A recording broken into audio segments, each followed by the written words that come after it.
Salam, jumpa lagi dengan saya ya.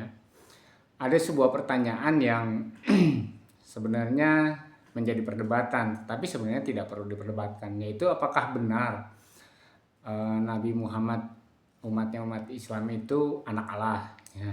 Apakah Habib Rizik itu anak Allah, Ustadz Abdul Somad itu anak Allah gitu kan? Apakah Prabowo, Donald Trump dan segala macamnya, apakah mereka umat manusia di dunia ini anak-anak Allah? Karena di dalam kekristenan yang disebut anak-anak Allah adalah orang Kristen. Yang disebut di dalam kekristenan cuma orang yang percaya Yesus yang disebut anak Allah ya. Karena ada ayat firman-Nya lah.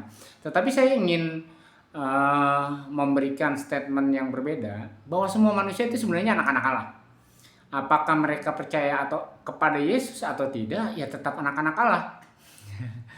Jadi walaupun dia mungkin agamanya berbeda, tidak percaya Yesus, membenci Yesus, itu tetap anak-anak Allah. Tapi begini, ada di dalam perumpamaan, di dalam firman Tuhan, itu ada anak-anak sejati, ada anak-anak gampang. Ya. Terus ada anak-anak yang memang seperti anak sulung, anak yang akhirnya tinggal di rumah, tetapi juga ada anak yang terhilang. Jadi saya membedakannya begini. Jadi orang-orang yang sudah percaya kepada Yesus adalah anak-anak yang sudah kembali ya pulang ke rumah. Tetapi anak-anak yang seperti anak bungsu yang yang pergi dari rumah dan meninggal rumah, itulah anak yang terhilang. Tapi kedua-duanya tetap anak gitu lah. Jadi ada satu statement dari seorang rekan pendeta ya, katakan bahwa kita memang semuanya anak ya, tetapi tidak semuanya hamba, tidak semuanya juga diselamatkan gitu kan. Jadi semua manusia itu menjadi anak-anak Allah ya, tetapi tidak semuanya bisa diselamatkan. Sebab kalau anak yang terhilang itu tidak mau balik, ya maka tidak diselamatkan. Tetapi bagi Allah itu tetap adalah anak. Jadi anak menurut pandangan Allah, bukan menurut pandangan manusia. Mungkin menurut pandangan orang Kristen, ya anak Allah adalah orang Kristen, orang yang percaya sama Yesus. Jadi kita bahas ya, adakah dasarnya ya. Jadi kemarin kita bahas tentang tujuan hidup manusia. Jadi gini, ketika Allah menciptakan manusia, dia berfirman kepada dirinya sendiri, marilah kita menjadikan manusia menurut gambar dan rupa Allah. Dan manusia itu menjadi anak Allah sejak itu, karena dilahirkan dari Allah. Nah, Yesus pun sendiri disebut anak Allah karena dia dilahirkan, bukan diciptakan. Nah, manusia ketika dia dibuat dari tanah liat, lalu rohnya supaya dia hidup adalah dari Allah sendiri, bagian dari Allah. Ya, karena itu kalau kita cek perjanjian lama, ada anak-anak Allah, ada anak-anak manusia, ada anak-anak Allah. Orang Israel, umat Israel disebutnya anak-anak Allah, hamba Tuhan itu anak-anak Allah dalam perjanjian lama. Jadi sebenarnya semua manusia memang anak-anak Allah, tetapi ada yang kemudian menjadi anak-anak manusia, yaitu anak-anak yang berdosa. Itu mungkin diceritakan pada zaman ya sebelum Nuh ya. Ada anak-anak Allah dan anak-anak manusia yang penafsirannya berbeda-beda. Katanya anak-anak Allah adalah malaikat. Tidak, anak Allah itu adalah manusia. Karena malaikat tidak berasal dari Allah. Jadi prinsip tafsirannya adalah malaikat tidak berasal daripada Allah, maka dia tidak pantas disebut Allah. Anak Allah gitu maksudnya. Binatang, hewan, tumbuhan tidak sehebat apapun ya, tidak bisa disebut anak Allah karena tidak berasal dari Allah. Tapi manusia berasal dari Allah, dari dirinya sendiri, memiliki gambar dan rupa Allah. Jadi kalau ada sebuah hewan, kita cek, kita lihat, kok ini mirip kucing gitu kan, ekornya, matanya, semuanya, bulunya, cakar segala macam. Nah, ini pasti anak kucing, nah gitu kan. Jadi kalau itu yang disebut serupa dan segambar itu mempunyai kemiripan, mempunyai gen. Di dalam istilah biologi ada punya gen. Nah, saya memakai istilah biologi bahwa manusia itu punya gen Allah, malaikat tidak punya gen Allah. Ya kan? Yang itu yang harus bisa dipahami. Jadi ilmu pengetahuan dengan ilmu rohani itu tidak bertentangan, semuanya itu ilmiah, semuanya itu bisa dipertanggungjawabkan setiap statement. Ya, jadi itu bisa dipertanggungjawabkan. Jadi banyak orang-orang rohani itu statementnya tidak bisa dipertanggungjawabkan, tapi karena tidak sesuai dengan ilmu pengetahuan misalnya, tidak sesuai dengan fakta gitu kan, jadi ngeroh aja sehingga menjadi klinik gitu kan. Padahal segala sesuatu itu Tuhan ciptakan ya untuk kita belajar, karena itu diberi akal budi. Karena itu kita menjadi serupa dengan Allah itu supaya apa? eh, kita bisa belajar. Ya kita ya ada ilmu teologi, ilmu yang mempelajari Allah. Ya saya tidak menyalahkan istilah itu, tetapi memang Allah tidak bisa dipelajari, justru kita belajar sejarah supaya kita mengenal Allah ya. Allah sendiri tidak bisa dipelajari. Oke, lanjut dengan anak-anak Allah. Jadi sebenarnya semua manusia itu anak-anak Allah, tapi ada yang terhilang dan ada yang tidak terhilang. Ada yang sudah diselamatkan, ada yang belum, tapi semuanya menjadi anak-anak Allah. Dan ketika Adam jatuh dalam dosa, sebagai anak dia seperti anak yang hilang terbuang dari hadapan Allah. Karena Allah tidak bisa lagi bergaul karib seperti di Taman Eden, sehingga Allah itu menjadi sedih. Dan ketika Allah menjadi sedih, bagaimana supaya anak itu pulang, gitu kan? Bagaimana supaya anak pulang? Ya dia cari, coba dia utus nabi-nabi, ibaratnya dia berfirman kepada si A, si B, si C yang akhirnya menjadi bapak-bapak leluhur rohani kita, yaitu untuk sebenarnya mengembalikan, karena Allah ingin bergaul dengan manusia itu anak dia. Kenapa Allah tidak ingin bergaul dengan binatang? Kenapa Allah tidak ingin bergaul dengan malaikat? Karena bukan anaknya gitu. Jadi sepanjang sejarah kalau kita baca misalnya anggaplah perjanjian lama, bagaimana Allah menampakkan diri, bagaimana Allah ingin menyatakan hatinya, bagaimana bahkan untuk hal yang jahat pun Allah ingin melakukannya bersama dengan manusia ya. Ketika Allah ingin menghancurkan Sodom dan Gomora, Allah itu bertanya kepada ya, kepada Abraham, bagaimana ini gitu kan. Ya itu yang ditanya, aku ingin membuat ini, kamu bagaimana? Karena itu dianggap anak gitu loh. Nah ini yang sebenarnya harus kita pahami. Ya misalnya itu adalah tahapan ya, tahapan standarnya bahwa kita adalah anak-anak Allah. Nah Yesus datang itu sama seperti gembala yang mencari domba yang hilang. Ya, sama seperti Bapa mencari anak yang hilang. Sebenarnya seperti itu konsepnya Yesus lah turun ke dunia ini, bukan supaya kita masuk surga, tetapi supaya kita dipulihkan kembali hubungannya dengan Bapa.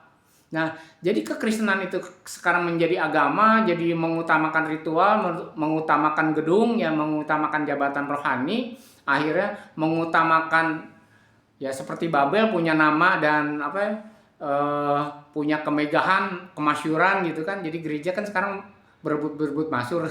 tidak ada satupun denominasi yang tidak ingin dimasyhurkan namanya. Semuanya tuh ingin saya denominasi ini. Ya, dan setiap angkatan dari zaman baheula akhirnya saling menyalahkan, orang Protestan menyalahkan Katolik gitu kan. Terus orang Katolik menyalahkan Protestan, orang Katolik menyalahkan Ortodok juga menyalahkan Katolik Roma dan seterusnya ya.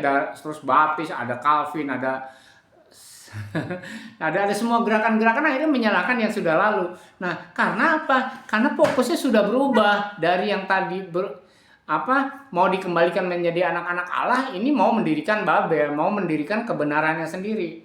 Jadi satu kali saya nangis ketika saya ngomong sama seorang pendeta. Saya waktu itu barulah jadi orang Kristen, tapi saya ingin melayani, saya ingin membuka persekutuan. Saya ngajak dong pendeta, saya ngajak denominasi terdekat atau gereja terdekat. Tiba-tiba dia bilang gini, ya maaf kita tidak bisa bekerja sama karena nanti pengajarannya beda. Wah, saya pulang nangis.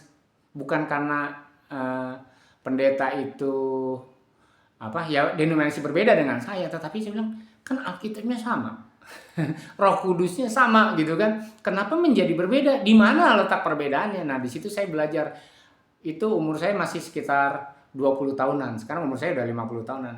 Dalam perjalanan hidup selama 30 tahun itu saya belajar bahwa ternyata persepsi manusia tentang Allah itu jauh berbeda. Walaupun itu jadi orang Kristen, persepsi manusia itu tentang Alkitab itu berbeda-beda sesuai dengan keinginan hatinya. Suatu firman menurut si A, si B, dan si C itu juga berbeda-beda menurut versinya masing-masing. Dan itu suatu hal yang mengerikan sebenarnya. Sebagai orang yang berusaha lurus-lurus saja bahwa Alkitab yang kita pegang adalah Alkitab yang satu, yang sama adalah firman Tuhan, dan Roh Kudus yang kita percayai yang diberikan kepada kita supaya kita mengerti apa yang Tuhan ajarkan adalah Roh Kudus yang sama. Jadi dulu saya berprinsip Roh Kudus yang sama itu menghinggapi setiap manusia, setiap kita itu seperti berjana berhubungan. Jadi kalau berjana berhubungan yang diisi air itu, kalau diisi udara atau diisi air ditekan di ujung manapun, yang lain akan merasa tertekan. Jadi itu adalah prinsip saya waktu itu. Dan saya yakin sampai hari ini bahwa Roh Kudus yang sama, kalau saya bilang A, Roh Kudus mengatakan A kepada saya, maka Roh Kudus juga akan mengatakan A yang sama kepada manusia yang di Afrika sekalipun gitu kan. Kalau Roh Kudus menyatakan pelajaran B kepada seorang pendeta di Amerika, itu pun akan sama bunyinya. Roh Kudus akan mengatakan hal yang sama kepada manusia pendalaman di Irian Jaya, misalnya di Papua gitu kan. Nah, itu adalah dasar saya. Jadi kalau itu berbeda, pasti salah satunya bukan dari Roh Kudus, simple gitu kan. Nah, demikian juga tentang anak Allah yang kita bahas. Nah, anak manusia jatuh dalam dosa, terus sulit berhubungan dengan Allah, tetapi Allah tetap ingin ngobrol gitu, ingin bekerja sama dengan manusia karena itu bagian dari dirinya. Jadi sama seperti kita punya anak, sejahat-jahatnya anak kita itu tetap bagian dari diri kita. Kamu memang jahat, tetapi kamu tetap anak saya. Sama seperti itu. Itulah yang Tuhan selalu lakukan, sehingga kehadirannya Dia melalui Roh Kudus ya di dalam Perjanjian Lama gitu kan. Bagaimana Roh Allah berkuasa atas Daud, berkuasa atas Saul, berkuasa atas nabi-nabi, itu adalah keinginan Dia. Tetapi Roh Kudus yang waktu itu diberikan itu kan hanya kepada segelintir orang, tetapi ketika Yesus datang, Dia ingin mengembalikan secara massal bahwa semuanya itu memang anak Allah, tidak pilih kasih. Karena barang siapa percaya kepada Yesus, kepadanya juga diberikan Roh Kudus, ya kan, untuk bisa memahami apa yang menjadi tujuan Allah di dalam hidupnya. Jadi ketika Yesus datang ke dunia ini,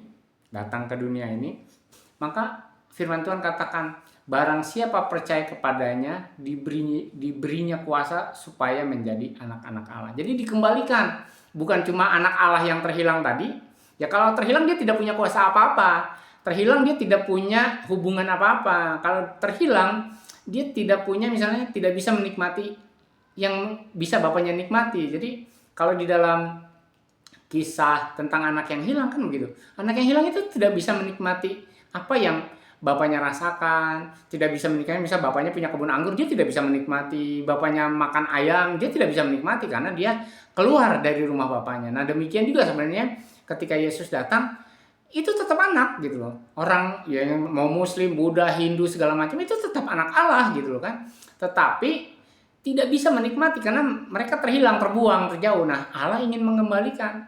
Jadi ketika ada orang bertobat percaya sama Yesus, sebenarnya bukan karena kehendak manusianya itu sendiri, tapi karena Allah ingin semua orang itu balik. Karena itu barang siapa percaya kepada Yesus, kepadanya diberi kuasa untuk menjadi anak, punya kuasa lagi gitu kan. Yang tadinya tidak berkuasa atas apa-apa, kembali berkuasa lagi. Sama seperti anak sulung yang tinggal di rumah, bapaknya tuh ngomong, segala yang ku makan kau makan, segala punyaku adalah punyamu. Nah itu mengingatkan kembali. Nah ketika anak yang bungsunya kembali ke rumah, ya semua apa yang bapaknya makan, apa yang bapaknya kerjakan, apa yang bapaknya punya, itu punya dia. Nah diberi lagi kuasa. Yang tadinya tidak punya kuasa diberi lagi kuasa. Itu maksudnya sebenarnya. Jadi bukan ketika orang yang belum mengenal Yesus itu bukan anak-anak Allah, anak-anak setan. Wih, serem banget. Kalau ada penafsiran seperti itu, enggak. Karena setan tidak melahirkan anak manusia. Setan itu ya tidak berhubungan badan, tidak bisa melahirkan pocong, gondorwo. Ya, setan adalah setan. Dia tidak beranak cucu kecuali manusia. Nah, itu yang harus kita pahami. Jadi ketika kita percaya sama Yesus, kita diberinya kuasa lagi menjadi anak-anak Allah. Untuk apa? Menguasai bumi, sama seperti yang Tuhan katakan kepada Adam, kuasai bumi. Ya, disuruh berkuasalah atas bumi ini kan, supaya menjadi menjadi cerminan dari pemerintahan Allah di muka bumi ini. Nah, ketika kita dikembalikan kembali menjadi anak Allah, maka kita harus sadar bahwa Roh Kudus yang diberikan kepada kita itu yang memberikan kekuatan kepada kita, yang menjaga, yang menghibur, memberikan kita peringatan-peringatan, yang memberikan kita kuasa dan segala macamnya lah, dengan tujuan Roh Kudus dikirimkan kepada kita gitu kan, supaya kita itu merasakan Allah yang Immanuel, Allahnya bersama kita. Jadi kemarin saya sudah ceritakan, orang Kristen tuh jangan sok tahu ya, jangan sok tahu masuk surga ya. Justru Allah itu ingin di bumi ini, gitu loh. Buktinya apa? Allah turun ke bumi ini sebagai manusia. Terus setelah Yesus misalnya terangkat ke surga, Allah tetap turun ke bumi ini sebagai Roh Kudus. supaya tinggal bersama-sama dengan kita. Karena itulah tujuannya Allah itu disebut Immanuel, Allah beserta dalam kita, yang dalam bahasa Inggrisnya in us, di dalam kita gitu, bukan bersama-sama jalan bergandengan tangan gitu, tapi di dalam gitu loh. Jadi ada satu firman dikatakan, Yesus berkata, sebab aku di dalam kamu, kamu di dalam aku. Jadi double ya, aku di dalam kamu, kamu di dalam aku. Jadi kita dibungkus luar dalam gitu ya, kalau menurut seorang hamba Tuhan kata, kita dibungkus luar dalam, di dalam kita ada Yesus, di luar kita ada Yesus, karena aku di dalam kamu, kamu di dalam aku gitu kan. Jadi itu yang harus kita pahami tentang pemahaman anak Allah. Dan keselamatan yang Tuhan berikan kepada kita bukan supaya kita masuk surga, bukan kita supaya menjadi beragama Kristen, bukan kita supaya taat perpuluhan, taat doa, taat puasa, tetapi supaya kita punya kuasa sebagai anak-anak Allah, dikembalikan sebagai anak-anak Allah. Jadi segambar dan serupa dengan Allah, dan kita gen Allah tuh dihidupkan kembali. Ya bukti. Kalau menurut para teolog gitu kan, keselamatan itu adalah yang pertama diselamatkan rohnya, dipulihkan. Jadi dihidupkan kembali rohnya, supaya roh yang berasal dari Allah itu dihidupkan kembali. Lalu pikiran, perasaan kita, jiwa kita itu hidup di dalam roh. Jadi kenapa saya agak senyum-senyum ketawa-tawa? Karena kadang-kadang orang Kristen tuh berpikir bahwa ya kita rohnya dipulihkan, tetapi kan kita masih hidup di dalam dunia, kita masih butuh makan, minum, ya kita boleh hedon dong, boleh jalan-jalan, boleh menggunakan segala macam, ya itu udah salah. Karena apa? Berarti pikirannya belum diperbaharui, rohnya sudah diperbaharui. Nah nanti yang terakhir gitu kan. Jadi banyak orang ya, hamba-hamba Tuhan ya, teman-teman saya juga, ayo harus sembuh, tubuh kamu harus sembuh karena Tuhan memberikan tubuh yang sempurna. Betul, tetapi ketika orang pun tidak sembuh, ya kan banyak orang yang cacat sejak lahir, tidak punya kaki, ke tangan, bahkan ada yang, kalau saya melayani orang-orang yang otaknya tidak normal gitu kan. Tetapi saya percaya karena Tuhan sudah berjanji, kalau tubuh ini sudah fana, memang nanti disempurnakan, yaitu apa? Tubuh kemuliaan. Jadi tubuh ini akan kembali menjadi debu, menjadi tanah, tapi Tuhan tetap memberikan tubuh kemuliaan. Maka rohnya sudah disempurnakan ketika kita diselamatkan. Kedua, pikiran kita, jiwa kita, yaitu melalui proses kelahiran baru, bagaimana proses menjadi seperti Kristus, dan yang terakhir baru tubuhnya gitu kan. Ketika tubuh kita tidak binasa, karena tubuh yang kita pakai sekarang ini kan akan binasa, akan menua, akan lapuk, ya kan. Jadi akan berubah ya, tidak bisa dipertahankan muda terus.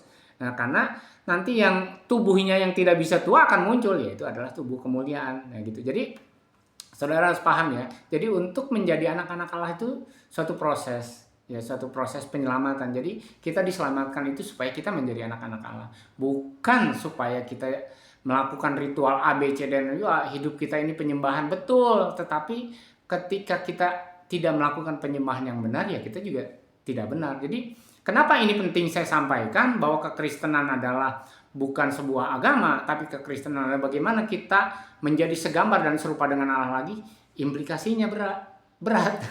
Jadi sekarang itu kan manusia ingin mendirikan gereja, wah seluas-luasnya, ingin mendirikan gedung lagi, padahal tubuh kita adalah bait Allah, dan semua orang sudah tahu. Orang yang sekolah teologi dan tidak sekolah teologi pun sudah tahu tubuh kita bait Allah. Tetapi orientasi hidup kita itu tetap ke gedung, orientasi hidup kita itu ke organisasi, orientasi hidup kita itu tetap ke ibadah yang liturgi. Jadi kalau ada banyak perdebatan di netizen, wah gereja itu nggak enak ibadahnya, dia cuma gini. Gereja itu, wah masa ibadahnya loncat-loncat, nari-nari gitu kan, nggak sopan tuh gitu kan. Jadi itu banyak gitu. Jadi kenapa orang milih Katolik, orang milih Ortodok, orang milih Protestan, orang milih Pentakosta, Karismatik dan sebagainya, itu karena persepsi dia itu, oh enakan begitu, ibadah itu seperti itu. Padahal itu adalah sebagian kecil. Karena hidup kita itu sebenarnya ibadah gitu kan. Persembahkanlah tubuhmu dari mata, rambut, semua sampai ujung kaki, itu adalah tempat kita untuk melakukan ibadah gitu kan. Hal yang harus dipergunakan untuk ibadah, karena kita bait Allah, dan orang-orang yang di luar kita itulah tinggal di dalam pelatarannya.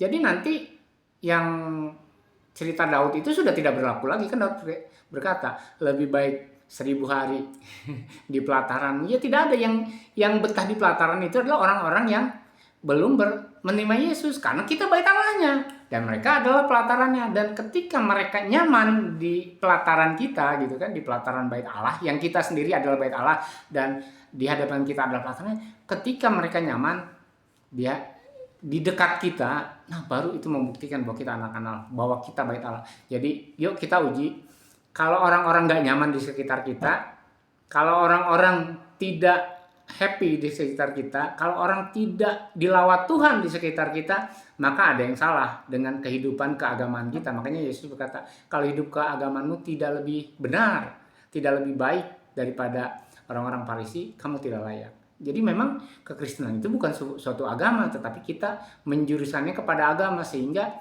orientasinya berubah. Ya kan, jadi orientasinya hadirat Tuhan hanya ada di gereja, datang kepada Tuhan dong, gitu kan.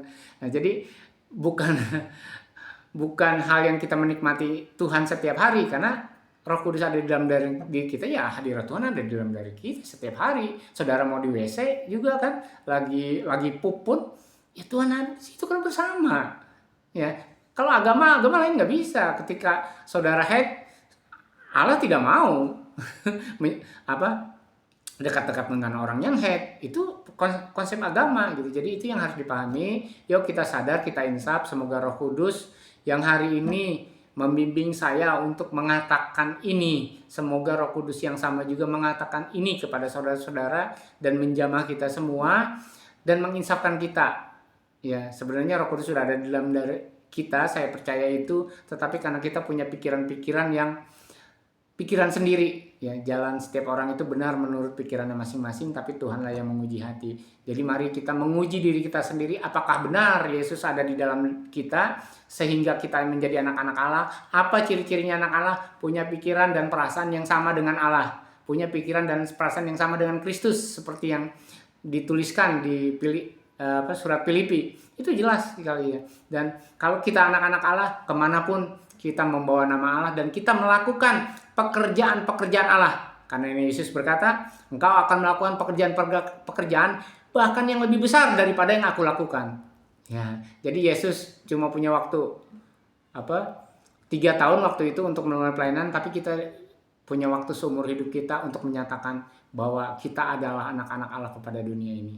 Terima kasih sudah menyaksikan, semoga bermanfaat dan semoga kita terinsapkan akan arti hidup kita sebagai anak-anak Allah yang sudah kembali, anak-anak Allah yang sudah diselamatkan.